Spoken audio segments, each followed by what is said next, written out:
देखो अब जो हम लोग लास्ट क्लास में कल डिस्कस कर रहे थे, सब लोग इधर ध्यान देना।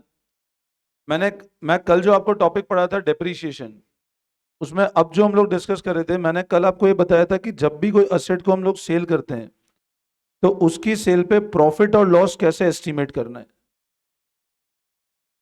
हमने कल जो डिस्कस किया था वो ये डिस्कस किया था कि जब भी कोई असेट को हम लोग सेल करते हैं या परचेज करते हैं तो सेल पे प्रॉफिट और लॉस कैसे एस्टिमेट करेंगे, वो हम लोग डिस्कस कर रहे हैं अब। ठीक है ना। अब क्या होता है, हमेशा एक बात ध्यान रखना, जब भी प्रॉफिट या लॉस निकालना हो, सबसे पहला पॉइंट ध्यान रखना, कभी भी कॉस्ट को सेल वैल्यू से कंपेयर नहीं करना है। ये सबसे पहला कंसेप्ट समझ लो डेप्रिसिएशन, कि आप जब भी असेट को बेच रहे हो, ऐसा नहीं करोगे कि कॉस्ट को आप किससे कंपेयर कर रहे हो। ये कभी नहीं होगा। हमेशा कंपैरिजन होगा बुक वैल्यू का किससे। एंड बुक वैल्यू का मतलब क्या होता है, वो वैल्यू जो डेप्रीशिएशन को लेस करने के बाद बचती है। मैं फिर रिपीट कर रहा हूं, फिर सुनना। बुक वैल्यू का मतलब होता है वो वैल्यू जो डेप्रीशिएशन को लेस करने के बाद बचती है। और बुक वैल्यू निकालने का जो फॉर्मूला है वो फॉर्मूला है cost minus depreciation till date. ये फॉर्मूला है बुक वैल्यू निकालने का, कि असेट की बुक वैल्यू क्या होगी, असेट की जो कॉस्ट है उसमें क्या लेस कर दूं मैं, आज दिन तक का जितना डेप्रीशिएशन लगाया, वो क्या आ जाएगी बताओ, असेट की बुक वैल्यू। अब जैसे मान लो मैंने कोई असेट को परचेज किया था 2015 में, मैंने मान लो परचेज किया था 15 लाख रुपए पे। आज मैं उसको बेचता हूं 2024 में और बेचता हूं लेट से 2 लाख रुपए पे। अब क्या मैं ऐसा बोल सकता हूं कि मेरे को 13 लाख का लॉस हो गया? मैं यूं बोल सकता हूं 15 लाख का असेट था, 2 लाख में बेचा, मेरे को 13 लाख का नुकसान हो गया? नहीं, आपने 10 साल यूज भी तो किया असेट को। तो जब आप असेट को यूज करोगे तो ओवर द पीरियड उस पर क्या लगेगा, और डेप्रिसिएशन आपके एसेट की वैल्यू को क्या कर देगा, कम कर देगा। तो हमेशा एक बात ध्यान रखना, जब भी अपन असेट की सेल पे प्रॉफिट या लॉस निकालते हैं, हमेशा बुक वैल्यू को किससे कंपेयर करते हैं हम लोग। और अगर बुक वैल्यू ज्यादा इक्वल है सेल वैल्यू के, अब मान लो बुक वैल्यू सेल वैल्यू बराबर है तो क्या बोलूंगा, बुक वैल्यू ज्यादा है मान लो सेल वैल्यू से तो क्या बोलूंगा, और बुक वैल्यू कम है सेल वैल्यू से तो क्या बोलूंगा, प्रॉफिट। बोलो यहां तक कोई दिक्कत? अब कैसे बुक वैल्यू निकालते हैं, एग्जांपल करते हैं हम लोग। लिखो, आप एक एग्जांपल लिखो। देखो, cost of asset as on 1 जनवरी 2022, 50,000। Depreciation at 10% per annum on straight line method. Cost of asset सब लोग नोटिंग करेंगे ना। Cost of asset as on 1 जनवरी 2022, 50,000। डेप्रीशिएशन क्या रेट पे, 10% पे। मेथड कौन सा है, स्ट्रेट लाइन मेथड। अब बोलो स्ट्रेट लाइन मेथड मतलब बोलो डेप्रीशिएशन किस पे चार्ज करेंगे, कॉस्ट पे। किस पे चार्ज करेंगे, कॉस्ट पे। आगे लिखो, अकाउंटिंग ईयर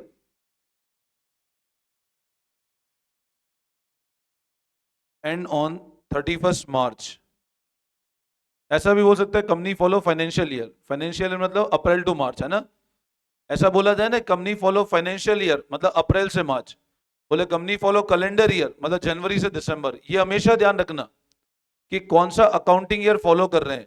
यहां क्या बोल रहा हूं, अकाउंटिंग ईयर कब एंड हो रहा है, 31 मार्च को। समझे मेरी बात को। Calculate book value as on 31 March 2024। पहले एक बार ये नोटिंग करो, फिर मैं इसको समझाता हूं।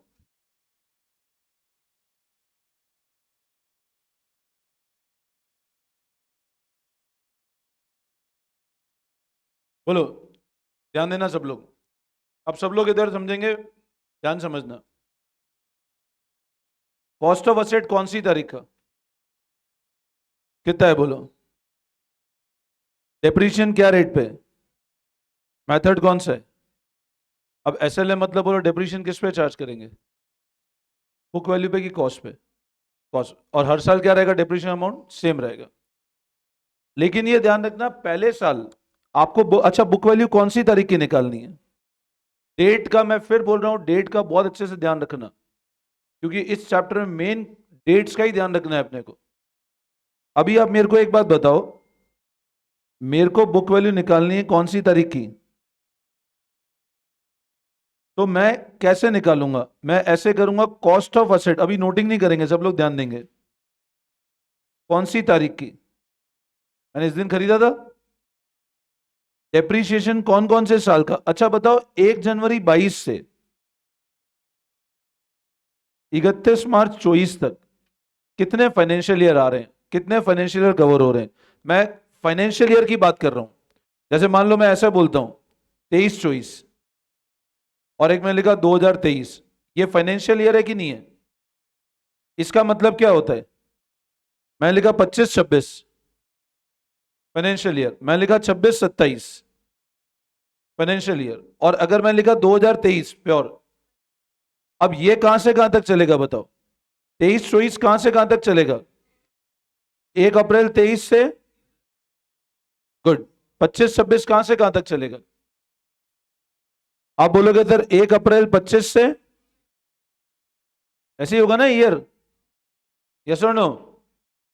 अब आप एक बात बताओ, 1 जनवरी 22 को आपने असेट खरीदा, आपने असेट खरीदा 1 जनवरी 22 को।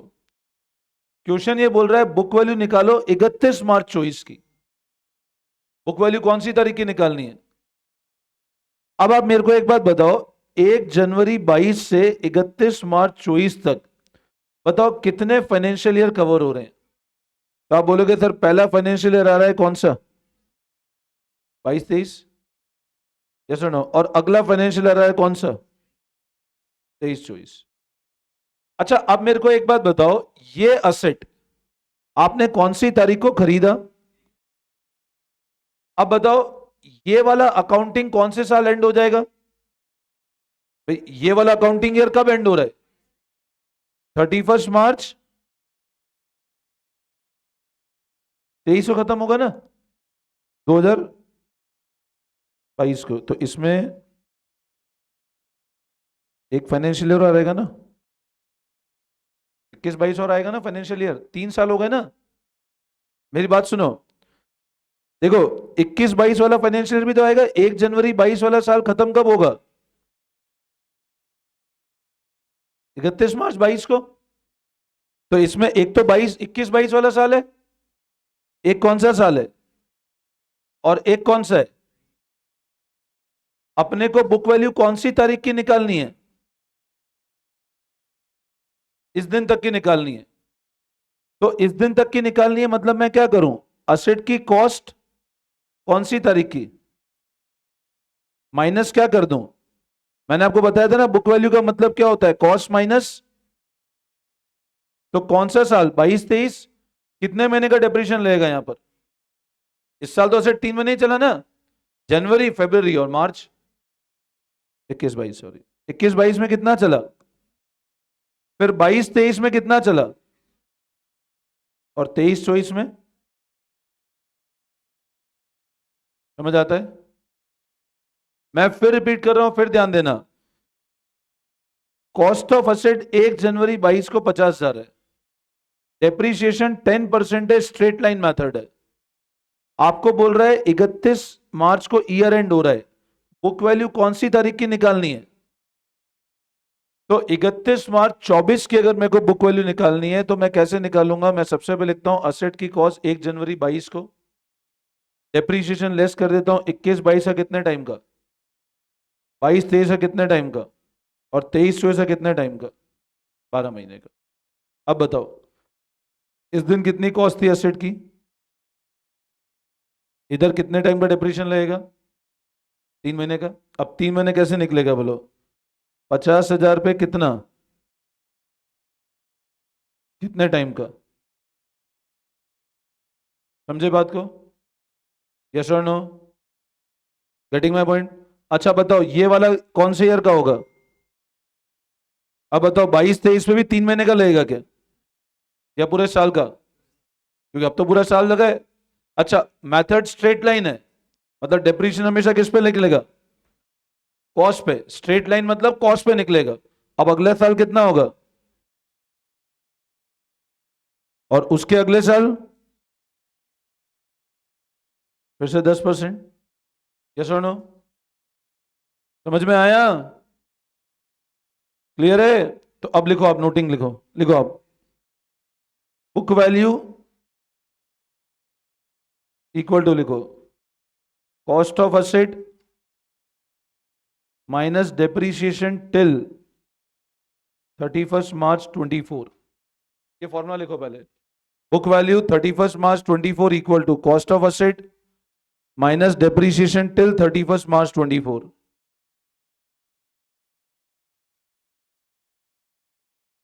ये नोटिंग करो फटाफट।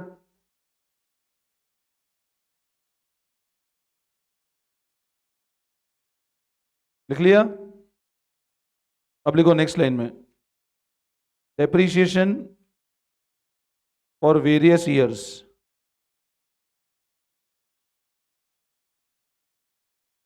ईयर, और लिखना अमाउंट।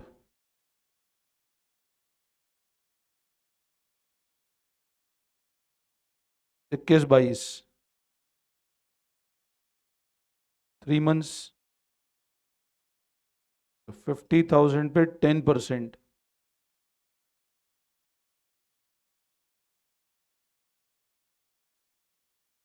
तो ये आएगा 1250।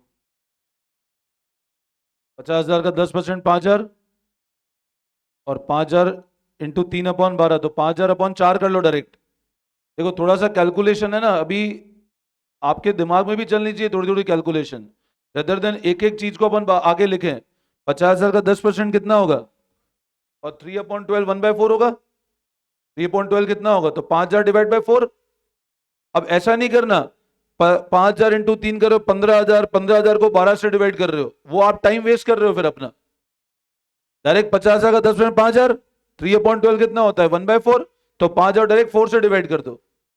ठीक है, तो 5,000/4 करना आसान होगा, 15,000/12 करके। ठीक है, तो ये आएगा 1250। अच्छा, उसके बाद 22-23 का कितने टाइम का लगेगा, पूरे पूरे 12 महीने का। अब वो कितना लगेगा 50,000 पे, तो वो आएगा 5,000। और वापस 23-24 में कितना लगेगा, वापस वही 50,000 का 10%, तो आया 5,000। बोलो इसमें कोई दिक्कत किसी को? वापस समझाऊं ये वाला पॉइंट? सबको समझ आ गया? तो बताओ टोटल कितना डेप्रीशिएशन चार्ज हुआ, तो लिखो total depreciation charge till 31 March 24, 11,250। Total depreciation charge till 31 March 24, 11,250। अब बताओ असेट की कॉस्ट कितनी थी, बोलो कॉस्ट कितनी थी, कितना डिप्रीशिएशन लगाया? 50,000 के असेट पे 11,250 का डिप्रीशिएशन लगा। 50,000 के असेट पे 11,250 का डिप्रीशिएशन लगा। यहां तक कोई दिक्कत किसी को? Today explain again. क्लियर है? तो बताओ बुक वैल्यू कितनी होगी, कॉपी कर लिया? कॉपी कर लिया, तो लिखो book value equals to 50,000 minus 11,250। कितना आता है ये? 38,750। अब है ना, आप एक चीज समझो, आपकी बुक वैल्यू कितनी है 38। अब ये बुक वैल्यू कौन सी तारीख की है, 31 मार्च 24 की। अब मान लो 31 मार्च 24 को आप 30,000 बेच देते असेट को। एक पॉइंट और अज्यूम कर लो इस क्वेश्चन में, हमारी बुक वैल्यू ये कौन सी तारीख की आई? मान लो मैं इस असेट को बेच देता लेट से 30,000 पे, अज्यूम करो मैं 38,250 के एसेट को कितने पर बेचता, तो बोलो मेरे को फायदा हुआ नुकसान हुआ, लॉस हो गया ना। कितने का लॉस हुआ भाई? 38। आप देखो मेरी बुक्स में एसेट की वैल्यू कितनी थी और मैंने उसको बेचा कितने पर, तो 38,750 के एसेट को मैं 30,000 बेच रहा हूं, तो फायदा है नुकसान है? नुकसान कितने का नुकसान है? 8,750। और मान लो लेट से इसको 50,000 बेचते तो प्रॉफिट होता। अच्छा अगर मान लो इस एसेट को बेचते अपन 30 सितंबर 2024 को, तो अपन फिर 6 महीने का डिप्रीशिएशन और लगाते भाई। मेरे को एक बात बताओ, अगर अज्यूम करो लेट से if the asset would have sold on 30th सितंबर 24, अगर मैं असेट को कौन सी तारीख को बेचता, तो मैं इस दिन की बुक वैल्यू निकालता ना वापस से। हमेशा ध्यान रखना जिस दिन असेट को बेचा उस दिन की बुक वैल्यू निकालनी है। अगर मैं बेचता कौन सी तारीख को, इस दिन, तो मैं इस दिन की बुक वैल्यू निकालता, और इस दिन की बुक वैल्यू निकालने के लिए मेरे को और कितना डिप्रीशिएशन लगाना पड़ता, 6 महीने का और लगाना पड़ता। अज्यूम करो मैं इसको बेचता लेट से 31 जुलाई 24 को, मान लो मैं इसको बेचता इस दिन, इधर ध्यान दो, मान लो मैं इसको इस दिन बेचता, तो कितने महीने का और, अप्रैल मई जून जुलाई पूरा होगा ना, जुलाई पूरा। मान लो इसको बेचते लेट से 1 मई 2024 को, तो 1 महीने का डिप्रीशिएशन अप्रैल का और लगता है सिर्फ, मई तो इंक्लूड होगा ही नहीं, 1 मई है इसलिए। तो हमेशा एक बात ध्यान रखना, जब भी कोई क्वेश्चन करो, जिस दिन आपने असेट को बेचा है उस दिन की बुक वैल्यू निकालनी है, बस ये इस चैप्टर का गोल्डन रूल है। मेन इस चैप्टर में आपको यही ध्यान रखना है, असेट को बेचा कौन सी तारीख को और खरीदा कौन सी तारीख को, और जिस दिन उस एसेट को बेचा उस दिन की बुक वैल्यू अपने को निकालना है। अब अगर मेथड स्ट्रेट लाइन है तो डेप्रीशिएशन हमेशा किस पे लगेगा, कॉस्ट पे। अभी सेकंड वाला मेथड तो पढ़ना बाकी है हम लोगों को। कभी भी प्रॉफिट और लॉस निकालना है तो कॉस्ट को सेल वैल्यू से कंपेयर नहीं करेंगे, कंपेयर किसको करेंगे, सेल वैल्यू से। वापस समझाऊं, क्लियर है सबको? ठीक है चलो, अब हम लोगों ने कौन सा क्वेश्चन किया था टीएस के अंदर, सेकंड वाला हो गया था अपना। सेकंड में आपको कोई दिक्कत थी नहीं? ठीक है, थर्ड कराया था क्या? थर्ड भी हो गया था अपना, थर्ड नहीं हुआ था? थर्ड हो गया था, कल कराया था थर्ड मैंने। ठीक है, now come to question number 7। Come to question number 7। Come to question number 7। On 1st April 2017, a firm purchased machine for 1,05,000। अभी है ना, आप लोग सिर्फ इधर ध्यान दोगे, कॉपी से बाद में करोगे, सिर्फ क्वेश्चन पढ़ोगे, इधर ध्यान दोगे, है ना सब लोग? ध्यान दो। क्वेश्चन नंबर 7 पेज नंबर 15.49 पे, कॉपी सब बाद में करेंगे, पहले समझेंगे, कॉपी बाद में करना। On 1st April 17, a firm purchased machine for 1,05,000। तो बताओ कॉस्ट ऑफ असेट कितना था, कौन सी तारीख को, कितना था? Scrap value was estimated 5,000 at the end of 10 year life. अब स्क्रैप मतलब बोलो क्या बोलते हैं, स्क्रैप का एक और नाम क्या होता है, रेसिडुअल वैल्यू या साल्वेज। तो मैं कहता हूं स्क्रैप वैल्यू कितना था बताओ, और लाइफ कितनी थी, 10 years. Straight line method of depreciation was use. Method कौन सा है, एसएलएम मेथड है। Accounting year and on 31st मार्च। अब ये लाइन पर अंडरलाइन कर लो, अकाउंटिंग ईयर कब एंड हो रहा है, असेट की कॉस्ट 1 अप्रैल को 1,05,000 है, लाइफ कितने साल है, लाइफ कितने साल है, 10 साल।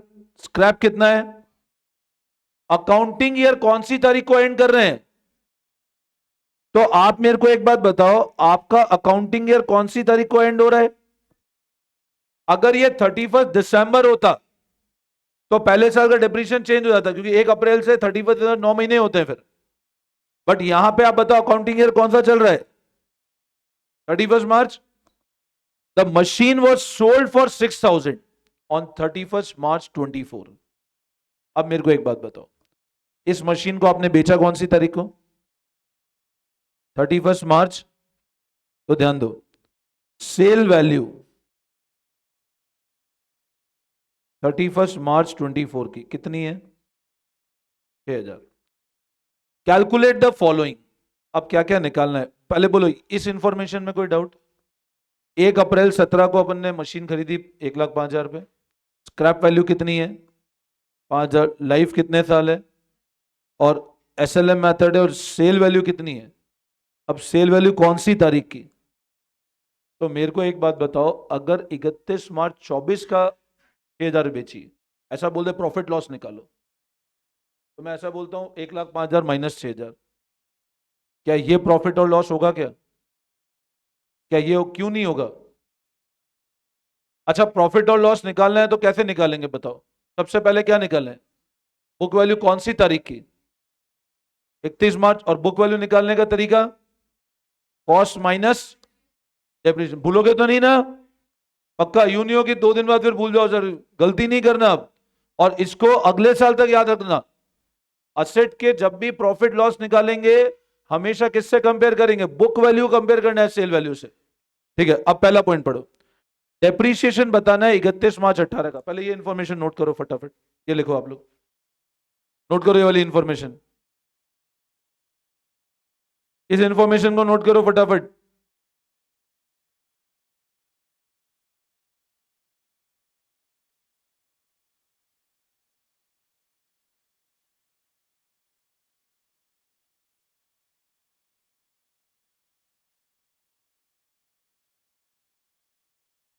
ये नोटिंग कर लिया? ये नोट कर लो पहले फटाफट।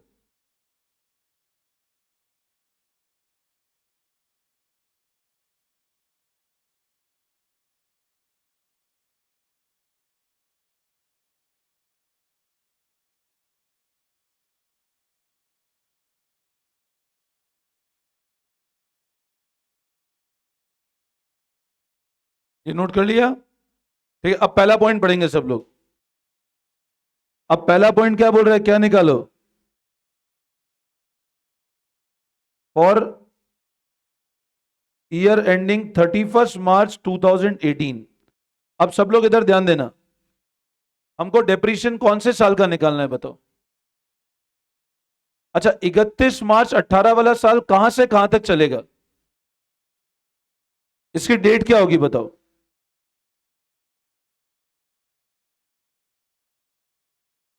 यस और नो?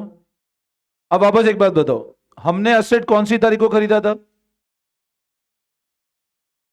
ईयर कब एंड हुआ? मतलब बोलो, पूरे साल का लगाना है, और पहला ही साल है। 1 अप्रैल 17 को खरीद रहे हो, ईयर एंड 31 मार्च, तो पहला ही साल है ना? यस और नो? तो डेप्रीशिएशन कितना आ जाएगा? फॉर्मूला क्या होगा? कॉस्ट कितनी है? स्क्रैप वैल्यू कितनी है? तो बोलो कितना आएगा? 10,000 पर एनम, मतलब साल भर का। यस और नो? वापस समझाओ? क्लियर है? हाँ। देखो, अपन ने कौन से साल का निकालना है अपने को? मार्च 18। असेट की कॉस्ट कितनी है? 1,00,000। असेट की कॉस्ट कितनी है? 1,05,000। स्क्रैप वैल्यू कितनी है? कितने साल की लाइफ है? 10 साल। तो कैसे निकालेंगे? मेथड स्ट्रेट लाइन है, तो डेप्रीशिएशन। और अभी इस इंफॉर्मेशन को छोड़ देना, ये भी काम की नहीं है। 31 मार्च 18 कहां से कहां तक चलेगा साल? 31 मार्च 18 तो यहीं पे एंड होगा ना? तो डेप्रीशिएशन फॉर्मूला क्या है? Cost minus scrap value upon life. Cost 1,05,000, scrap value 5,000, life, तो हर साल का डेप्रीशिएशन कितना होगा? 10,000। वापस समझाऊं क्या? करो, कॉपी करो फटाफट।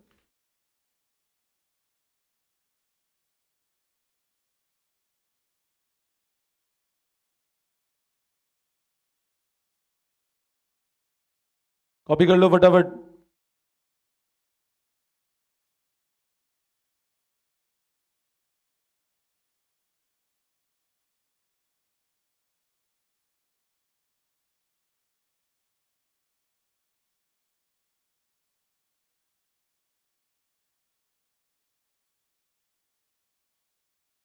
सबने कर लिया कॉपी?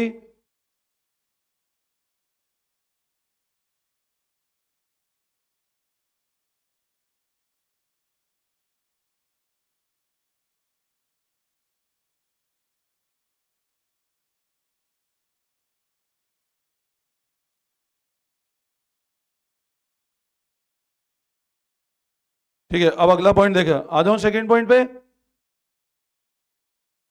सेकंड पॉइंट पे ध्यान दो।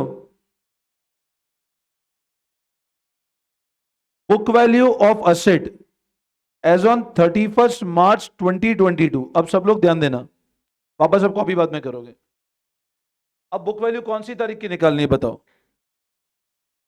अब बताओ, इस दिन की अगर मेरे को बुक वैल्यू निकालनी है तो क्या करेंगे बताओ? माइनस टिल डेट, तो लिखो आप पहले करो book value as on 31 March 2022। ठीक है, ध्यान दो। देखो बुक वैल्यू 31 मार्च 2022 की, तो क्या करें? Cost of asset as on 1/4/17, और क्या माइनस कर दें? Depreciation till depreciation till 31 March 2022। ऐसे निकलेगा ना। और 31 मार्च 2022 मतलब 21-22 वाला साल है। 31 मार्च 2022 मतलब कौन सा है? 21-22। तो कॉस्ट ऑफ असेट कितनी है बताओ?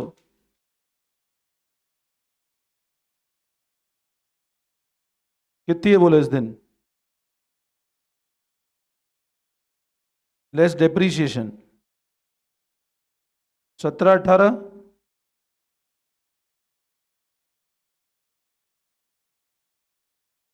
कितना डेप्रीशिएशन लगेगा? 31 मार्च 2022 मतलब एंड कब हो रहा है? 31 मार्च 2022। कितना डेप्रीशिएशन है बताओ इस साल? 10,000। ब्रैकेट मतलब माइनस करता जा रहा हूं है ना मैं। और हर साल पूरे साल का लगेगा, तो कितना हो गया बुक वैल्यू बताओ? 50,000 लेस हो गया, तो कितना आया? तो लिखो 17, 18, 18, 19। और जिसका ये हो गया वो अगला पार्ट करना ट्राई, इसका थर्ड वाला। ठीक है?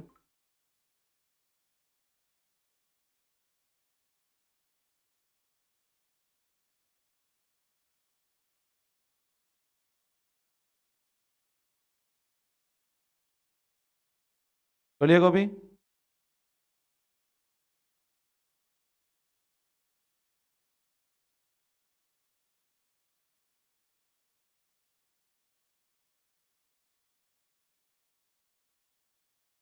आ जाओ नेक्स्ट पार्ट पे। थर्ड वाला पार्ट देखो, थर्ड वाला पार्ट इसका ये वाला हो गया। ये क्लियर है? अब थर्ड पार्ट देखो। अब बुक वैल्यू कौन सी तारीख की निकालनी है हमको?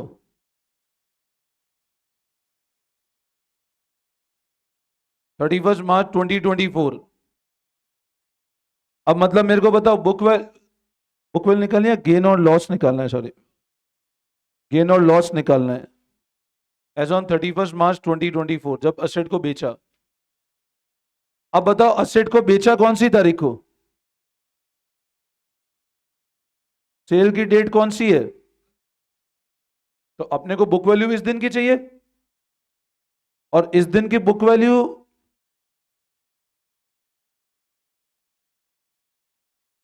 कैसे निकालें बोलो? कितने साल हो गए? 22 तक तो अपने निकाल रखी है ना। 2 साल और लगा दूं? 22 तक की तो निकाल रखी है मैंने। तो बुक वैल्यू मैं वहीं से कैरी फॉरवर्ड कर लूं फिगर को। ये 55 है। अब 31 मार्च 2024 ईयर कब एंड हो रहा है बताओ? फाइनेंशियल ईयर कौन सा है? 23-24 वाला फाइनेंशियल ईयर है। तो लेस करता हूं डेप्रीशिएशन, एक तो 22-23 का, और एक कौन सा लेस कर देता हूं? कितना? 10,000 रुपए। तो बताओ कितना बुक वैल्यू आया?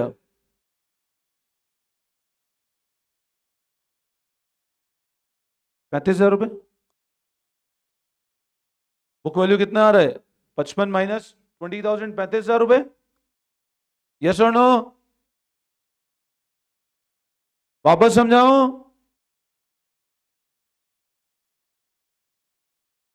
क्लियर है सबको? अच्छा अब बताओ 35,000 का असेट है और बेचा कितने पे? अब स्क्रैप का मतलब ही नहीं है। स्क्रैप तो 10 साल चलता असेट, तो ये तो बीच में बेच दिया अपन ने असेट को। अब बताओ बेचा कितने पर?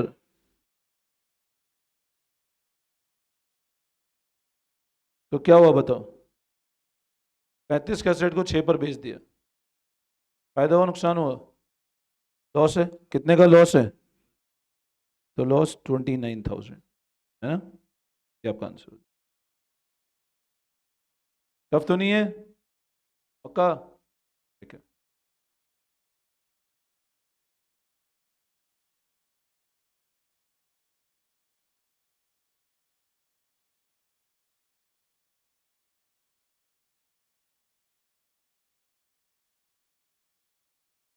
हो गया? हाँ कर लो कॉपी।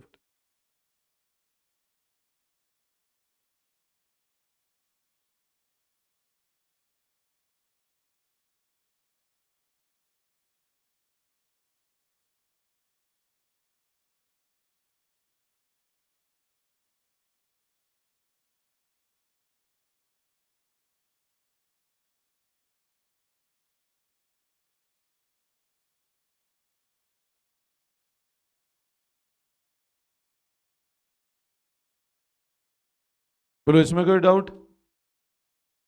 क्लियर है बिल्कुल? ठीक है।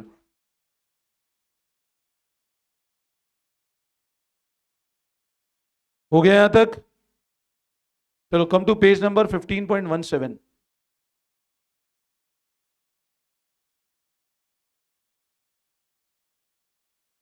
पेज नंबर 15.17 पे आओ एक बार। Come to page number 15.17, illustration number 7। Page number 15.17, illustration number 7।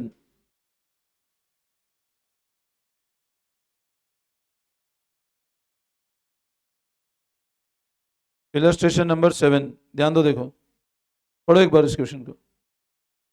देखो page number 15.17, illustration number 7। Gurman Industry purchased a second-hand machine for 5,50,000 and spent 50,000 on its repair. 5.5 lakh की मशीन खरीदी और 50,000 रुपए रिपेयर में डाले, मतलब असेट की कॉस्ट कितने की हुई? 6 लाख की। Depreciation is to be provided 10% per annum by straight line method. The machine is sold for 4,40,000. Accounting year is financial year. Calculate gain or loss in each of the following cases. ठीक है? तो देखो एक machine खरीदी 6 लाख रुपए की, तो लिखें एक बार आप लोग। देखो कॉस्ट ऑफ मशीन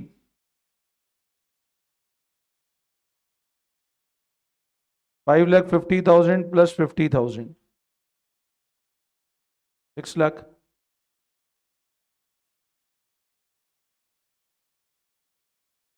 डेप्रीशिएशन क्या रेट पे? अच्छा मेथड कौन सा है? स्ट्रेट लाइन मतलब बोलो 10% किस पे लगेगा हमेशा?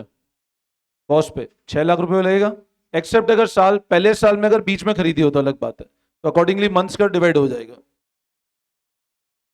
The machine is sold for 4,40,000, तो what is the sale value of the machine?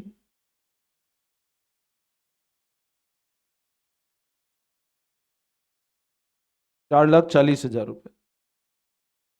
तो 6 लाख रुपए असेट की कॉस्ट है, डेप्रीशिएशन 10% है स्ट्रेट लाइन मेथड से, और सेल वैल्यू है 4,40,000 रुपए। इसमें कोई डाउट? क्लियर है? अब पढ़ो आगे। Accounting year is financial year. Now what is meaning of word financial year? 1 अप्रैल से 30 मार्च। कैलकुलेट गेन और loss in each of the following cases. अब आप बताओ अकाउंटिंग ईयर कौन सा है आपका? 1 अप्रैल टू, ठीक है, ये है ईयर, जो भी होगा वो देखते जाएंगे हम लोग। Case number 1, date of purchase कौन सी है? 1 अप्रैल 21। और डेट ऑफ सेल कौन सी है? अब ध्यान दो, अपने को गेन और लॉस निकालना है, ध्यान देना सब लोग इधर। 6 लाख रुपए का असेट है, डेप्रीशिएशन की रेट 10% है, मेथड कौन सा है? SLM। मशीन को हमने बेचा कितने पर? अकाउंटिंग ईयर ये वाला साल है। आपको बोल रहा है डेट ऑफ परचेज मान लो 1 अप्रैल 21 हो, और डेट ऑफ सेल 31 मार्च 24 हो। तो मेरे को एक बात बताओ, अगर अपने को गेन और लॉस निकालना है तो बुक वैल्यू कौन सी तारीख की निकालें? 31 मार्च 24। अब आपने खरीदा कब? मतलब मेरे को बताओ, हमको बुक वैल्यू चाहिए कौन सी तारीख की? ये चाहिए ना आपको? अब ये चाहिए तो बताओ, इस साल से इस साल तक मतलब कितने फाइनेंशियल ईयर है एक तो? अच्छा, 31 मार्च 24 मतलब कौन सा फाइनेंशियल ईयर है बताओ? 31 मार्च 24 मतलब कौन सा फाइनेंशियल ईयर है, लास्ट वाला? 23-24। तो 21-22 3 साल है। ये सुनो, वापस समझाओ। तो उस दिन का बुक वैल्यू निकाल लो। तो सबसे पहले हम लोग करते हैं डेट ऑफ परचेज, तो कॉस्ट ऑफ असेट कितनी है बोलो? 6 लाख रुपए। कॉस्ट कितनी है असेट की? अब डेप्रीशिएशन कौन से साल का एक तो?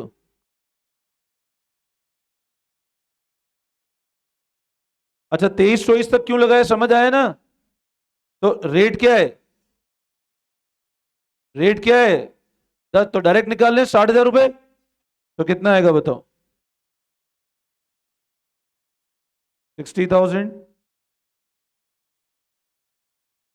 अब बताओ फिर से, बुक वैल्यू कितनी आएगी? बोलो, 6 लाख माइनस 180 कितना आ रहा है बुक वैल्यू? 4,20,000 रुपए। फिर से ध्यान देना, हमने असेट को खरीदा 1 अप्रैल 21 को, उसको बेच रहे हैं 31 मार्च 24 को। जिस दिन खरीदा उस दिन असेट की कॉस्ट थी 6 लाख रुपए की, डेप्रीशिएशन 10% था। 60,000 पहले साल का, 60,000 अगले साल का, 60,000 तीसरे साल का। तो आपकी बुक वैल्यू आ रही है 4,20,000 रुपए, और बेचा कितने पर? तो सेल वैल्यू कितनी है बोलो? 4 लाख। मतलब बोलो क्या हुआ? 4,20,000 के असेट को 4,40,000 बेचा, तो कितने का प्रॉफिट हुआ? तो लिखो प्रॉफिट 20,000।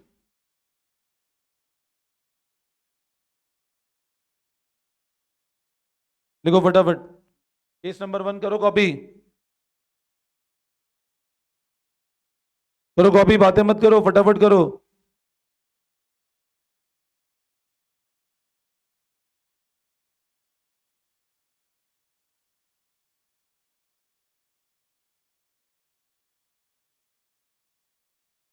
यह सेट की कॉस्ट थी 1 अप्रैल 21 को,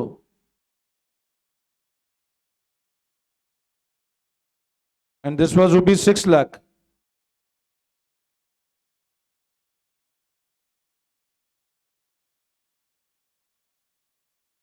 दिस वाज ₹6 लाख।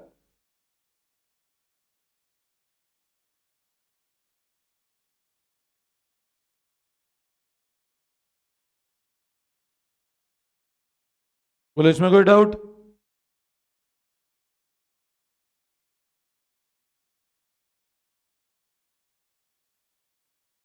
चलो केस नंबर 2 सब कल करेंगे इसको, ठीक है ना?